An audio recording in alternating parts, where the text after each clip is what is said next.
Prensa Miami.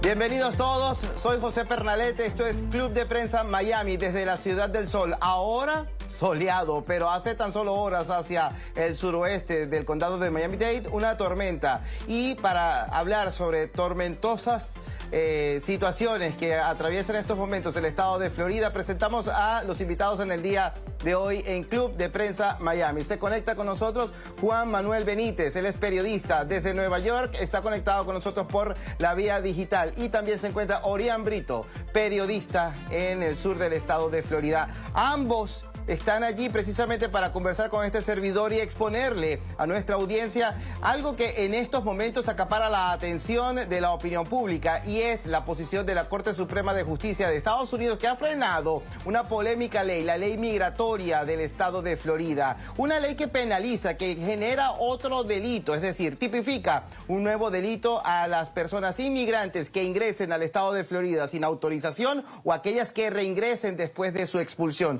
La Corte Suprema de Justicia de Estados Unidos le dijo a Ron DeSantis: no, esa ley no va a ir. Bienvenidos todos, cuéntenme su apreciación al respecto. Empezamos con Juan Manuel Benítez, cuéntame.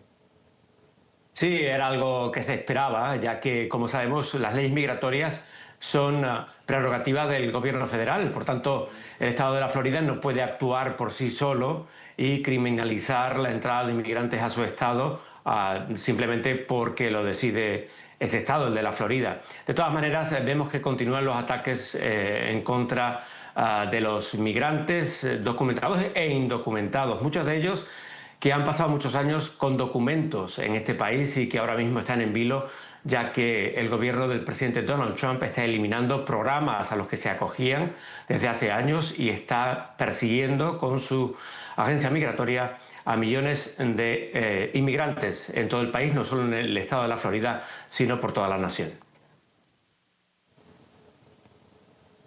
Bien, ahora, Orián, comparto con también nuestra distinguida audiencia y también con nuestro invitado en el día de hoy, Juan Manuel, lo que es la impresión de parte de la Fiscalía del Estado de Florida. Es una oficina que ha sido muy incisiva en materia migratoria, ha retado a las policías locales en el Estado de Florida, ha generado mucha presión. De hecho, hay un comunicado que queremos compartir con ustedes a continuación. Vamos a ver precisamente lo que ha dicho recientemente la Fiscalía del Estado de Florida ante una decisión que cambió el rumbo en la ciudad de Key West. Veamos. Es un placer ver que la ciudad de Key West ha tomado en cuenta nuestra advertencia y ha revertido su postura al restablecer su participación en el programa 287 de ICE. Florida exige que las ciudades se comprometan a hacer todo lo posible para ayudar a la administración Trump a aplicar la ley de inmigración, y los floridanos no esperan menos.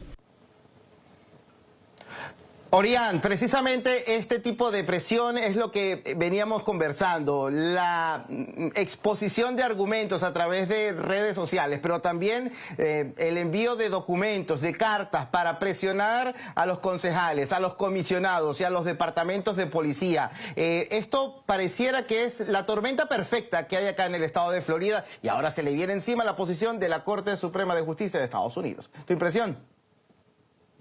Mira, Pernaleta, hay una cosa importante en este caso. 67 condados en la Florida ya han dado su visto bueno para colaborar con ICE.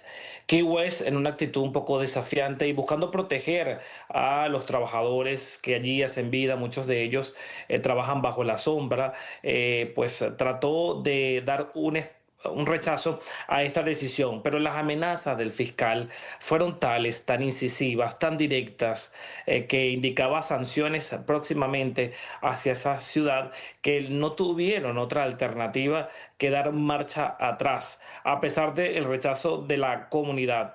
Es un juego un poco peligroso porque hay que recordar que esos comisionados son electos por la propia comunidad. En consecuencia, hay que ver la reacción que esto podría tener en próximas elecciones, porque le están dando la espalda o el apoyo que le estaba dando a la comunidad. Cuando se hizo esta reunión del Consejo de Key West, toda la comunidad se fue muy agrupada, buscando respaldar a los trabajadores. Y bueno, en este caso vemos una posición adversa. Yo creo que independientemente de la decisión de la Corte Suprema, yo creo que a través de diversos mecanismos, tanto el gobernador de la Florida, Ron DeSantis, como el fiscal general, van a seguir actuando en esa línea muy unida, vamos a decirlo así, al gobierno federal en contra de la inmigración ilegal, buscando esta u otras estrategias, porque si bien la ley ahora ha sido rechazada por la Corte Suprema, pues tenemos aquí a pocos metros del sur de la Florida una cárcel con migrantes que denuncian situaciones adversas y donde abogados advierten hoy que cualquier migrante que, por ejemplo, le rechacen un asilo o se ve involucrado en un delito puede estar en esta prisión. De una u otra forma se penaliza a la inmigración ilegal y en esta cárcel que además tiene el control del Estado, hay que recordar. Bueno, sobre la cárcel podemos hablar y tenemos mucho que decir. Precisamente, Juan Manuel, es una cárcel muy polémica.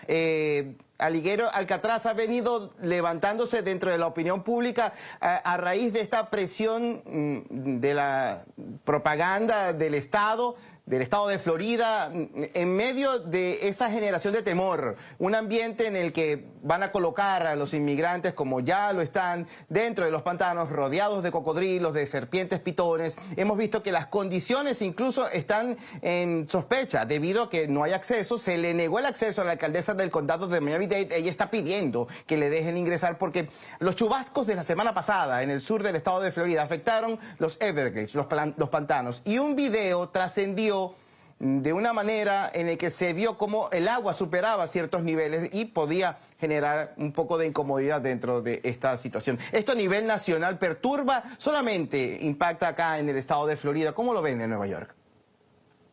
Bueno, claramente perturba a toda la nación, ya que estamos viendo cómo el gobierno del presidente Trump intenta intimidar a los inmigrantes, no solo a los que están aquí en Estados Unidos, sino también a los que quizá pretendían venir a este país y cruzar la frontera de manera irregular. Por tanto, ese es el efecto que intenta el gobierno de Trump. Primero, atemorizar a los inmigrantes irregulares en este país para que se vayan, para que se autodeporten, e intimidar a aquellos que pensaran venir a Estados Unidos para que no emprendan el camino hacia Estados Unidos. Es una cárcel, un centro de detención, un campo de concentración, llamémosle a las cosas ya con el significado que quizás deberían tener, porque vemos cómo el gobierno federal está saltándose sus propias leyes para llevar a cabo esa promesa electoral de Donald Trump de deportaciones masivas. No sabemos muchos de los que están en estos centros de detención por qué están allí o con qué tipo de derechos. Se está violando el debido proceso de todos estos inmigrantes. Y bueno, estos que están siendo detenidos en el Alcatraz de la Florida, al menos están en territorio de Estados Unidos. Pero es que hay miles ya fuera de este país, en prisiones de El Salvador, de Sudán del Sur, lugares a los que el gobierno de Donald Trump está enviando a migrantes sin mucha información y sin ningún tipo de protección legal. La Corte Suprema de Estados Unidos, así como puede generar presión a favor, también en contra, hacia algunas administraciones en Estados Unidos, hacia algunos estados. Orián, le ha dado luz verde, de hecho, la Corte Suprema de Estados Unidos a Ron DeSantis para que utilice a la Guardia Nacional con propósitos de inmigración. De hecho, hasta ha recibido el espaldarazo de parte del presidente de Estados Unidos, Donald Trump, para que se faculten a militares, jueces en juicios de inmigración en materia de peticiones de asilo. Esto involucra un poco más lo que es la presión desde el punto de vista federal, pero no deja muy confiados a los republicanos. Entendiendo que tiene un amplio sector conservador dentro de la justicia, le puede quizás venir un golpe de reverso de parte de la Corte Suprema, como sucedió en la Florida. Claro, yo creo que sí, porque esta acción, hay que decirlo así, la administración Trump tiene como meta desesperada acelerar la deportación de migrantes indocumentados. Hablan de 1 millón este año y ese interés parece, a juzgar por lo que uno ve en las decisiones, que trasciende cualquier tipo de legitimidad. Es decir, yo necesito deportar gente, no me importa si coloco guardias como jueces, si te desestimo el asilo sin capacidad de que tú lo defiendas, de que tú llegues a una corte, o te paso por un proceso expedito donde llegas a la corte, te lo desestimo y te arresto saliendo del recinto. Yo creo que en este momento la Corte Suprema ha demostrado, a juzgar, salvo la decisión que ya tú hacías referencia con Florida, la Corte Suprema, a mi modo de ver, se ha inclinado de manera evidente hacia los conservadores y ha respaldado las acciones de la administración Trump en ese sentido. Hay que ver un poco las apelaciones. Las cortes en este momento juegan un papel fundamental. Hoy vemos que hay una decisión respecto a la nacionalidad, a la ciudadanía por nacimiento, y creo que en este momento va a ser fundamental las batallas que se den. Por ejemplo, en el caso de Florida, ya hay varias demandas por la construcción de esta cárcel Alligator Alcatraz. Además de las condiciones, hay abogados que dicen que no han podido reunirse con sus clientes. Esto es una arbitrariedad, indudablemente. Y por otro lado, por lo que ya tú hablabas de la zona de la construcción, que es un terreno, un parque nacional protegido, y hay denuncias por esto. Entonces, hay que ver esta batalla judicial hasta qué punto llega, y si evidentemente la Corte Suprema de Justicia va a mantener en esa tendencia que estamos viendo 6-3, y va a amparar este tipo de acciones que sin duda provocan mucho más temor y angustia en la población migrante. Juan Manuel, hay una meta diaria de 3.000 deportados que debería cumplir la autoridad federal. No obstante, estamos hablando de que Tom Homan ha estimado que hay que superarlo, hay que llevarlo a 7.000 inmigrantes que tienen que sacar de circulación del territorio estadounidense. ¿De qué manera? Si el presupuesto pareciera que no alcanza para el gobierno federal. Todos sabemos lo que ocurre cuando se establecen o se imponen cuotas a las fuerzas del orden, ya sean los agentes de inmigración o a las policías locales o estatales. Lo que ocurre al final es que se cometen abusos, se cometen errores por torpeza, por una velocidad que estos procesos no deberían tener, y por tanto va a haber muchísimos afectados, impactados negativamente por esta política de cuotas, muchos de ellos que están en este país de manera regular, de manera legal. Es una meta que se impone este gobierno de Donald Trump porque quiere llevar a cabo esa promesa electoral de deportar a millones de migrantes, sobre todo latinoamericanos o de origen latinoamericano o de otros países que no tienen nada que ver, por ejemplo, con Europa. Esa es la meta que se ha marcado este gobierno, un gobierno que tiene en este sentido tintes, digámoslo, de algún tipo xenófobo, y por tanto intentan eliminar de este país a millones de personas que llevan trabajando y viviendo en este país desde hace tiempo, pero que no se corresponden al modelo de ciudadano estadounidense que promueve la Casa Blanca en estos momentos. Orián, quiero aterrizar la mirada en estos momentos hacia el condado de Miami-Dade, porque en el día de ayer vimos en la publicación de su plataforma X, la alcaldesa del condado de Miami-Dade, Daniela Levin Cava, le pedía a la fiscalía del estado de Florida que le dejara recorrer las instalaciones de Alligator Alcatraz. Ya la fiscalía, a través de un vocero, dijo no puede pasar. Dicho esto, ha trascendido en el día de hoy también una carta que fue firmada el pasado 18 de junio, donde el condado de Miami-Dade firmaba el acuerdo de cooperación y posible traslado de inmigrantes que estén presos en cárceles del condado hacia Alligator Alcatraz. Se vio contra las cuerdas, la alcaldesa no pudo asumir la resistencia a la cual se había comprometido. ¿Qué sucede con lo que es la narrativa migratoria desde el sur del estado de Florida?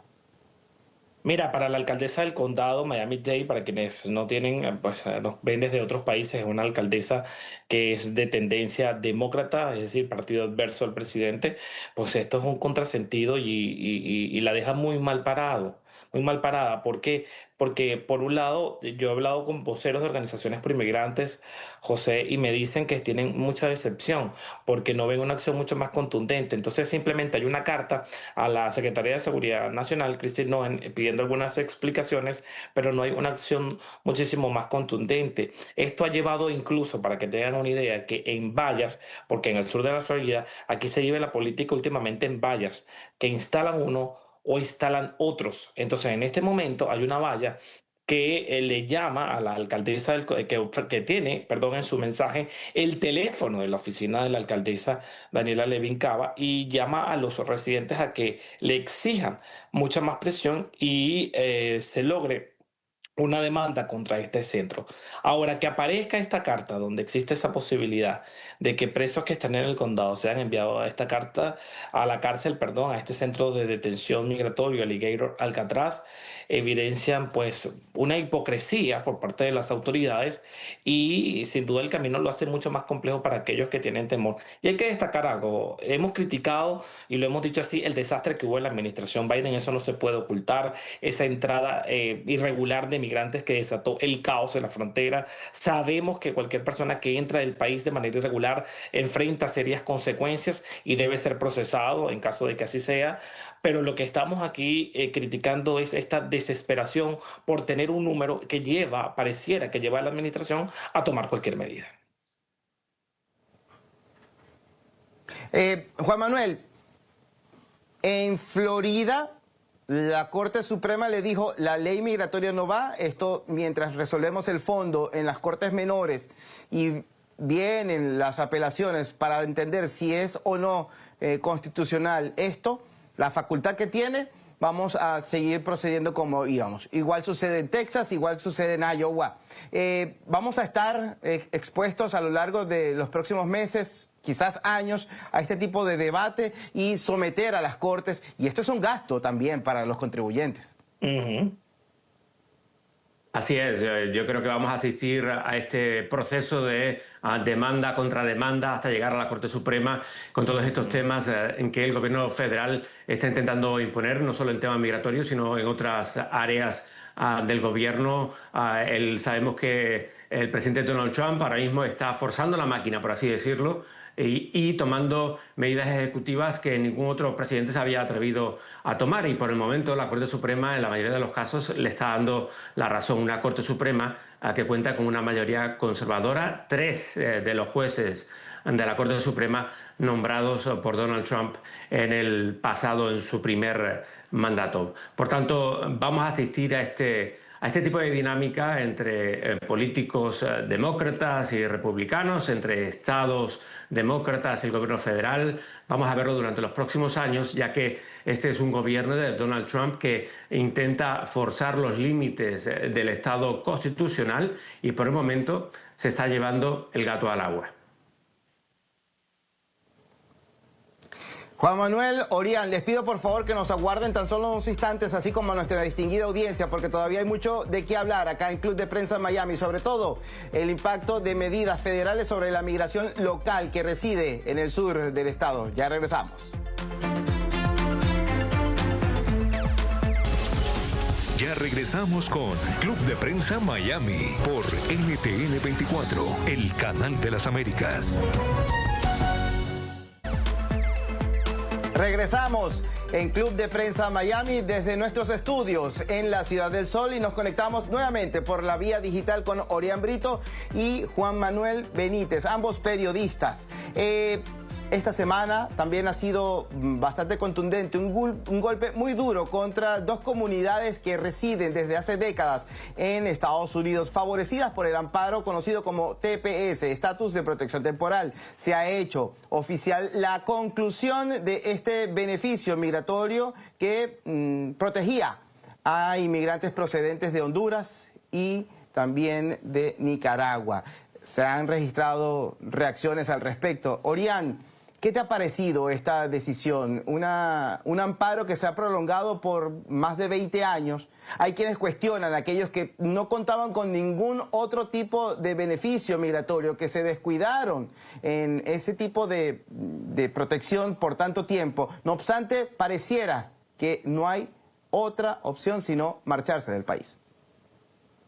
Mira, José, yo coincido con las voces que cuestionan esto y debo ser muy sincero, porque este estatus de protección temporal se dio por una situación particular, por desastres naturales, y yo creo que en este caso los beneficiados, que son unos 76.000, tuvieron el tiempo suficiente para tomar algún camino que los llevara a una residencia, entendiendo la complejidad, pero son 20 años, un gran tiempo que tuvieron con este estatus de protección temporal. La administración ha sido clara desde su llegada al poder por cortar este tipo de beneficios migratorios. Además, tiene la potestad para hacerlo.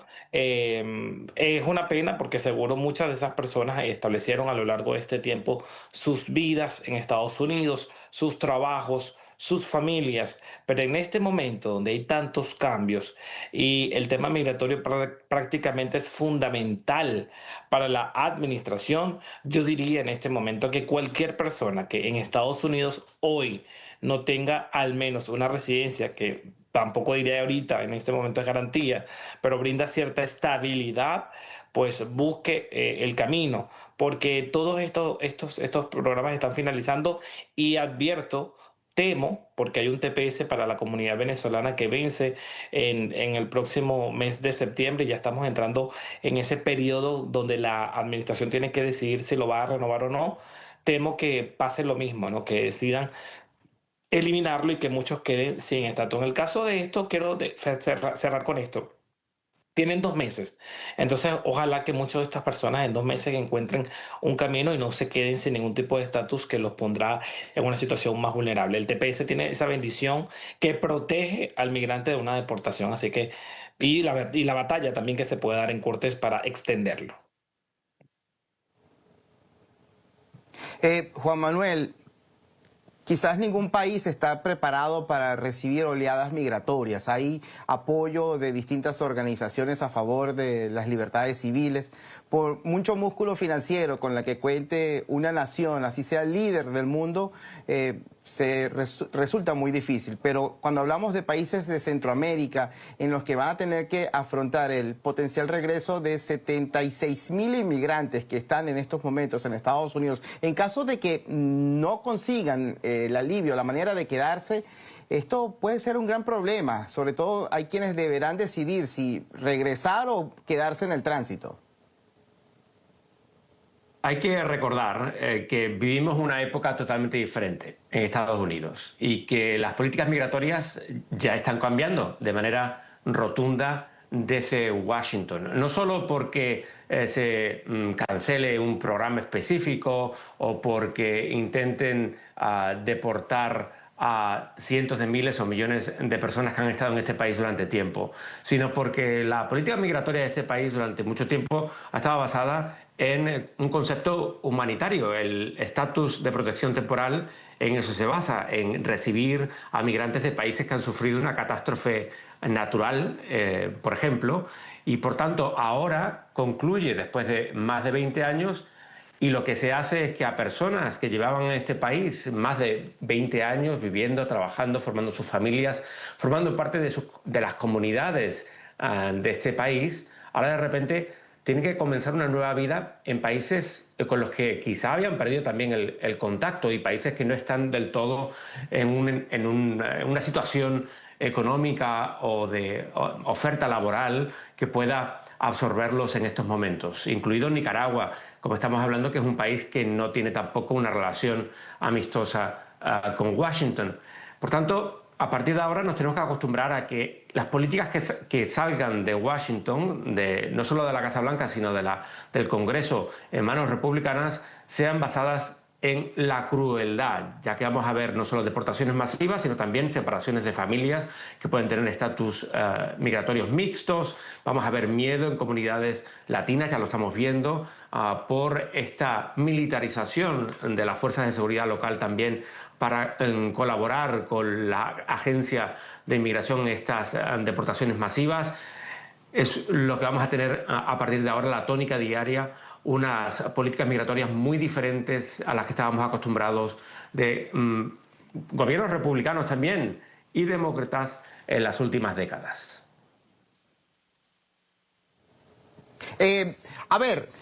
Orián, otra comunidad que reside en el sur de Florida y que también ha resultado impactada, además la de Venezuela, es la haitiana. En Haití, la situación sociopolítica es una crisis. Es evidente para la comunidad internacional, para la Organización de Naciones Unidas, para la Organización Mundial de la Salud, para veedores internacionales. Allí no hay Estado de Derecho, allí no hay garantías ni siquiera para la poca población que reside allí. Si se garantiza, si se dice que las condiciones en Haití están favorables para el regreso de sus connacionales, ¿qué le puede restar a Venezuela, donde no hay condiciones de violencia, pero sí hay una crisis socioeconómica, política, de persecución constante hacia la disidencia? El panorama es preocupante. Fíjate, en el caso de Haití estamos hablando de un país que no solo es un país perdido, y hay que decirlo así, perdido por la violencia, donde las mafias tienen el control casi total de la nación, donde no hay alimentos, hay problemas de salud, etcétera. Muy complejo. Yo creo que en este caso me hubiese gustado. Sé que la administración tiene una política completamente opuesta a esto, pero un camino, sobre todo para quienes han ingresado a este país de manera legal, puedan permanecer. Ahorita hace poco un juez revertió, intentó bloquear esta decisión de la administración. Esto está en pausa. Ojalá eso se pueda prolongar. En el caso de los venezolanos me preocupan dos cosas y lo quiero decir. Por un lado, sí existe la persecución política, la amenaza del régimen de Maduro a la sociedad venezolana, pero yo veo con preocupación cómo la deportación de venezolanos ha ido de manera impresionante, aumentando día a día. Hoy llegó un avión con 203 que llegaron provenientes de Honduras, pero son personas que en el camino hacia Estados Unidos quedaron varados allí. Otros han sido enviados hasta allá, desde Texas también. Yo creo que llegan a más de 7,000, y son todos los días que recibo noticias de avión que llegaron con migrantes, y esa recepción por parte del régimen de Maduro puede, esa es mi percepción, aumentar de manera más drástica el traslado de migrantes hacia ese país. En el caso de Haití, bueno, por ejemplo, hay en este momento una batalla judicial en curso, y ojalá muchos de ellos puedan permanecer, porque más allá de los informes hay una realidad que es inocultable. Orián, Juan Manuel, le pido a ambos que nuevamente nos aguarden tan solo unos instantes. Ya continuamos con más de Club de Prensa. Hay otro asunto que es necesario abordar y necesito el análisis de ambos sobre lo que es el desafío para la situación migratoria en función de la aprobación de esta ley, la ley Big Beautiful Bill. Estamos transmitiendo desde el sur de Florida. Esto es Club de Prensa Miami. Ya regresamos. Ya regresamos con Club de Prensa Miami por NTN 24, el canal de las Américas. Regresamos, esto es Club de Prensa Miami. Reconectamos con nuestros invitados en el día de hoy. Están conectados a la distancia precisamente para conversar sobre algo que también ha generado mucha polémica. Para muchos es un acierto. La ley aprobada recientemente, que sin duda para los republicanos es un dardo justo en la diana para el presidente de Estados Unidos, Donald Trump. Juan Manuel, para entender un poco la capacidad de concentración de presupuesto que acapara esta ley, de acuerdo a una publicación del Nuevo Herald, le decimos lo siguiente: el presidente Donald Trump convertirá el Servicio de Inmigración y Control de Aduanas, ICE, por sus siglas en inglés, en la mayor agencia de seguridad de Estados Unidos, con un presupuesto, óigase bien, estimado de $75 millones, superior al de casi todos los ejércitos del mundo, según especialistas. El estandarte para Donald Trump sigue siendo la inmigración, y ahora con el soporte legislativo. Siempre se dice que para saber cuáles son tus prioridades, enséñame tus presupuestos. Y aquí vemos cómo el gobierno del presidente Trump, con la colaboración de los republicanos en la Cámara de Representantes y en el Senado, están llevando a cabo un presupuesto, han aprobado un presupuesto que aumenta de manera significativa esas dotaciones para continuar con esas deportaciones masivas de las que estábamos hablando.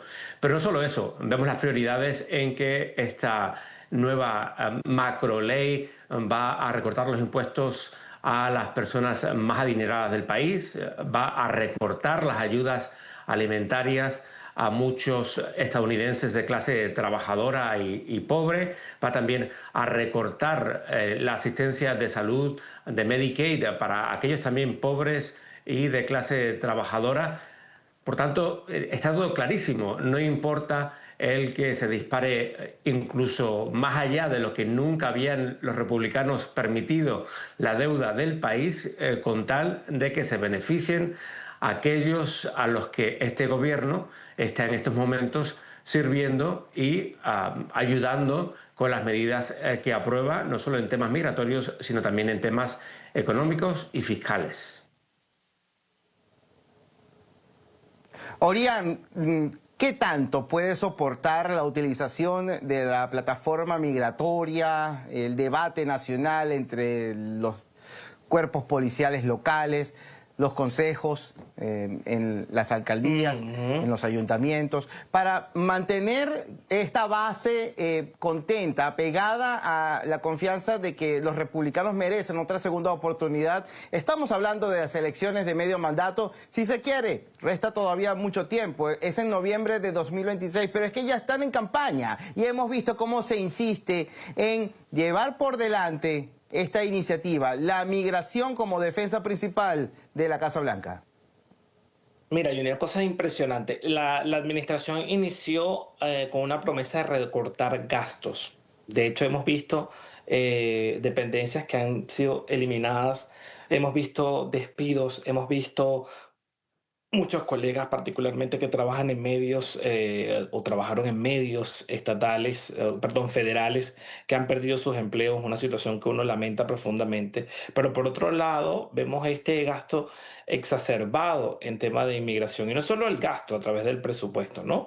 Que concentra todo en la inmigración y, como lo decía mi colega, pues se retira intereses en fondos alimentarios, ayudas en el Medicaid, entre otros, sino que lo concentra muy profundamente en la inmigración, y paralelo a ese presupuesto que ya es bastante robusto, se utiliza como arma adicional la presión en contra de ciudades o condados y cuerpos policiales para que cooperen con ICE. Yo creo que en este momento, para mí, la administración, el tiempo corre, y yo creo que están actuando de una manera muy rápida para el año que viene, asumo yo, darle otro giro o otra prioridad a otro factor, porque si siguen por esta senda, yo sí creo que va a haber un rechazo en una elección de medio término, especialmente por comunidades que han respaldado al presidente Trump. Por ejemplo, la cubana, aquí en el sur de la Florida, hay una división. Hay unos que siguen apoyando de una manera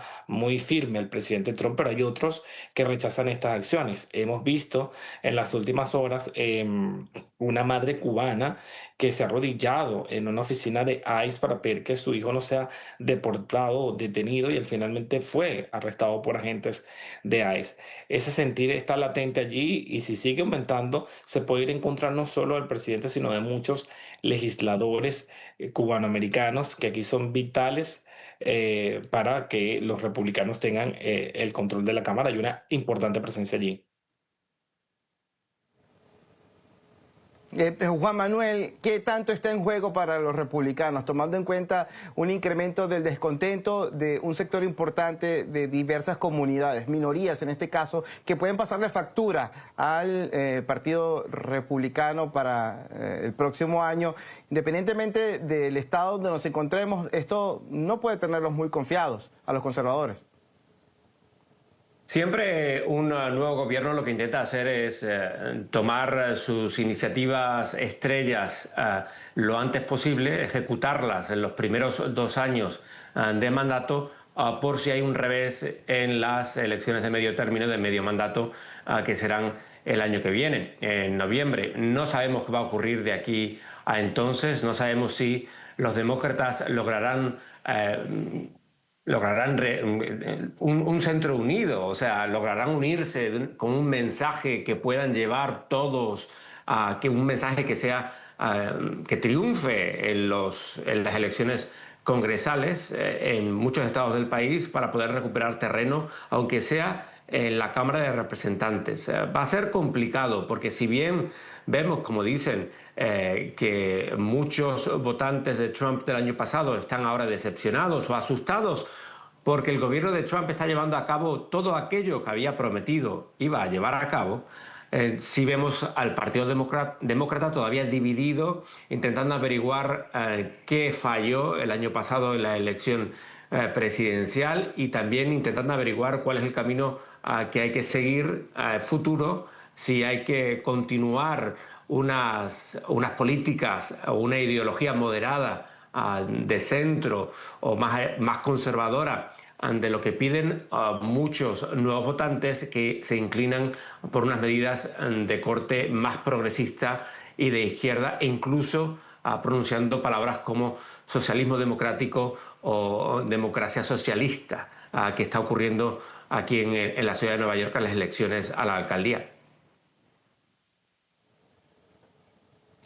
Orián, sin duda que lo que está en juego en estos momentos es la capacidad de poder visualizar el liderazgo en el Partido Demócrata para entender un poco cuál puede ser la orientación. De manera natural, coherente, vemos que el liderazgo en el Partido Republicano está ahorita en quien ocupa la silla presidencial en la Casa Blanca. Donald Trump, más allá de ser el líder de los republicanos, es el líder de un movimiento trumpista, mucho que va en contra del establishment. Dicho esto, vamos a dejar quieto lo que está quieto, pero ahora vamos a hablar de lo que sucede en el Partido Demócrata. Tanto internos del Partido Demócrata, porque lo he conversado con ellos, quienes a puerta cerrada me han dicho, no sabemos a dónde vamos, no tenemos la orientación. Es decir, considero, pueden ir tarde hacia dónde puede ir orientada el esfuerzo del Partido Demócrata para recuperar espacio político en Estados Unidos, o van a entregar nuevamente lo que puede ser la lucha para el camino que ya tiene ganado el Partido Republicano. La reciente experiencia, José, me dice que el tiempo en política es oro. El año pasado vimos a Joe Biden que de una u otra forma estuvo muy cercano al presidente Trump en las encuestas, muchas veces empatados, y la crisis que se produjo tras el primer debate y con un tiempo muy reducido para hacer campaña jugó en contra de Kamala Harris. Y en este momento, cuando falta poco más de un año para una elección de medio término, que no exista una ruta, que no haya una cara visible, que no exista una actividad profunda capitalizando el descontento que puede existir en algunos sectores, pues te evidencia que puede ser muy grave para el Partido Demócrata. Es más, yo puedo avisorar que lo que podría ocurrir también puede ser una abstención de los votantes, que no se identifiquen ni con uno ni con otro, cosa que sería bastante preocupante, ¿no? ¿Y quién se llevaría ese pastel en medio de esta situación tan adversa? Si no encuentran un camino y si las voces que siguen saliendo, yo creo que llegan al extremo izquierdo, pues creo que puede ser contraproducente para esa recuperación que tanto necesitan. Y si a eso le sumamos todas las investigaciones que en este momento se están dando tras conocerse el diagnóstico del expresidente Biden, que ha generado también controversia, todo este tipo de cosas puede jugar en contra. Entonces el tiempo, ya el reloj está activo. Y si no hay una cara visible, y si no hay un trabajo, sino simplemente una evaluación que no lleva a nada, pues el panorama es muy complejo para esta elección. Rápidamente a ambos quiero preguntarle, entonces, ante este escenario, ¿es posible entonces que exista, y rápidamente les pido su respuesta, cabida para el tercer partido que se propone Elon Musk? Juan. No. Yo tampoco lo creo. ¿Orián? Tampoco lo creo. Rápidamente, y disculpe, pero es que el tiempo en televisión es tan impredecible y es muy corto. Hacemos una muy breve pausa. Estamos conectados por la vía digital con Juan Manuel Benítez. Él es profesor universitario y también periodista, y se encuentra con nosotros también Orián Brito. Ambos comunicadores y están conectados con nosotros por la vía digital en este programa que sin duda le ofrece la ventana desde acá, desde el sur del estado de Florida. Ya venimos. Ya regresamos con Club de Prensa Miami por NTN 24, el canal de las Américas. Hemos llegado al final de Club de Prensa Miami. Despedimos a nuestros invitados de lujo en el día de hoy. El profesor Juan Manuel Benítez, periodista y profesor universitario. Orián Brito, también periodista, radicado en el sur del estado de Florida. A ambos, muchísimas gracias. Un placer. Gracias a ustedes. Seguro que sí, hasta la próxima. Esto fue Club de Prensa Miami. Yo soy José Pernalete y será hasta una próxima oportunidad desde la Ciudad del Sol.